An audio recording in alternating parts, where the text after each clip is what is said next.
Pada video ini saya akan menginformasikan kepada sobat semua tentang alat sederhana untuk menghemat listrik, bagaimana cara mengoperasionalkannya, dan sistem apa yang cocok digunakan untuk alat ini. Seperti apa? Ayo kita lihat.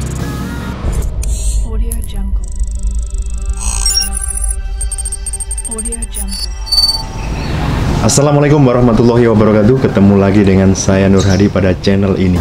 Sobat semua, apa kabar? Semoga sehat dan selalu banyak rezeki. Pada kesempatan ini saya akan menginformasikan kepada sobat semua tentang satu alat yang sangat sederhana, mudah dan murah, yaitu alat penghemat listrik hidroponik kita. Pada kesempatan ini saya tidak akan menginformasikan kepada sahabat semua tentang satu alat yang berisi kapasitor di dalamnya, ya. Karena alat yang berisi kapasitor ini sudah pernah dibahas oleh satu channel yang merupakan pegawai dari PLN yang ada di Bali, dan ternyata alat ini mempunyai pengeluaran biaya yang sama menggunakan alat ini maupun tidak. Seperti ini alatnya, ya. Saya tidak membahas alat itu, tetapi saya akan membahas alat yang benar-benar real bisa menghemat listrik kita. Karena biaya listrik itu tentunya akan mempengaruhi harga jual daripada hidroponik kita. Seperti apa itu? Ini dia alatnya. Jadi inilah guys, alat yang saya gunakan untuk menghemat listrik di sistem hidroponik rumahan saya. Bentuknya sederhana, mudah diaplikasikan, dan yang tidak kalah pentingnya adalah harganya yang murah meriah.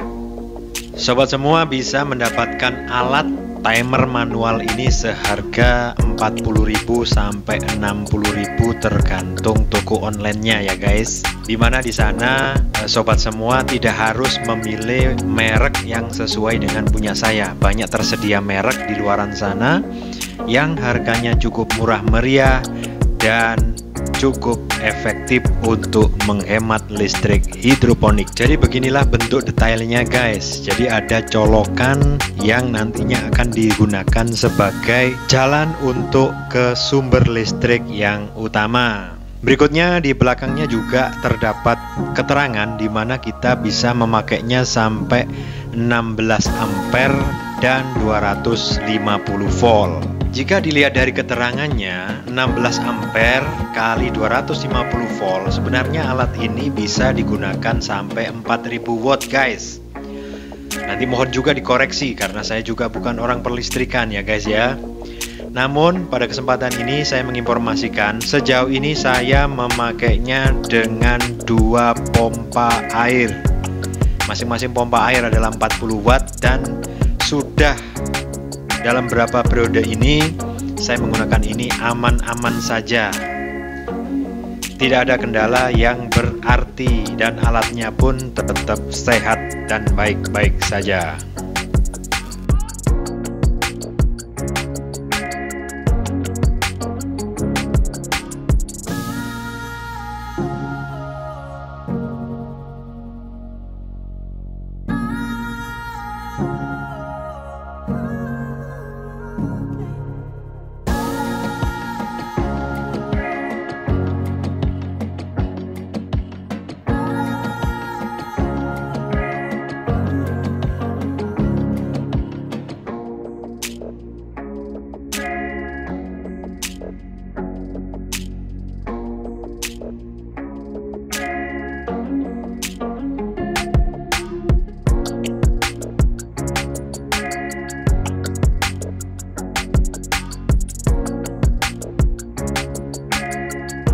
Di bagian samping terdapat saklar ya guys, dimana saklar ini bisa menunjukkan ketika kita ingin menyambungkan terus atau kita menggunakan timer ya.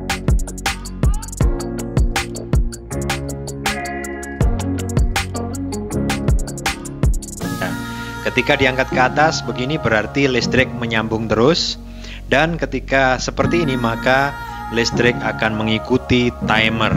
Ini bentuk depannya guys, itu adalah colokan output ya, dimana kita nanti akan mendapatkan listrik sesuai dengan pengaturan kita melalui lubang tersebut. Yang di atasnya ini terdapat 24 jam, di mana 24 jam ini nanti akan digunakan untuk mengatur di mana kita harus menempatkan jam yang sesuai dengan jam yang posisi sekarang ini. Misalkan posisi sekarang ini adalah jam 5 sore, maka kita harus menetapkan angka tersebut pada panah yang sudah tersedia.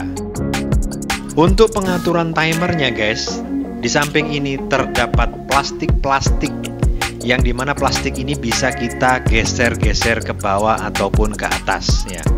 Untuk memudahkan mengatur, kita biasanya menggunakan lidi guys ya. Ketika kita colok, maka listrik pada jam yang sudah kita tentukan itu akan menyala. Nah, untuk yang manual ini kita diberikan kesempatan mengatur setiap 1/4 jam guys. Jadi pada kesempatan ini saya ingin juga menginformasikan bahwa saya melakukan pengaturan itu adalah dia menyala setiap 2 jam sekali ya. Sekarang kebetulan musim hujan guys. Kalau nanti musim kemarau, nanti silahkan bisa dihidupkan setiap jam 1 kali.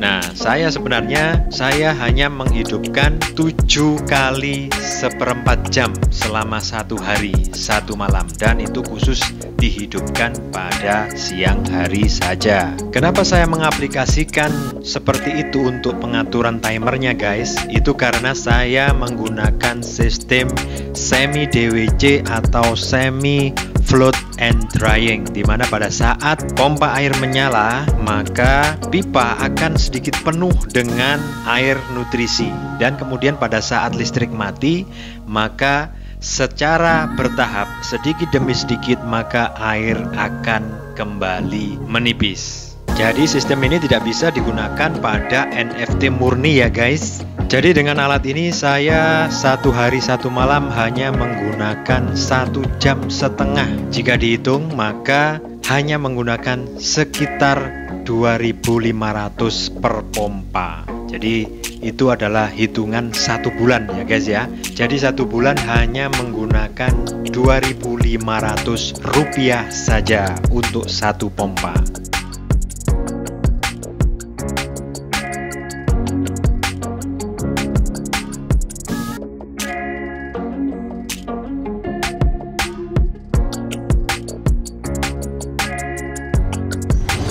Jadi demikianlah tadi informasi yang bisa saya berikan pada kesempatan ini. Jadi titik kritis untuk menghemat listrik adalah bagaimana kita mengatur penggunaan waktunya itu supaya lebih singkat, tetapi tetap tidak mempengaruhi pertumbuhan daripada tanaman hidroponik kita. Dan yang kedua adalah sistem ya. Sistemnya adalah semi float and dry atau semi DWC seperti itu. Jadi ini tidak bisa sekali lagi diaplikasikan pada sistem NFT murni. Demikian, semoga bermanfaat. Saya akhiri, wassalamualaikum warahmatullahi wabarakatuh. Salam hijau.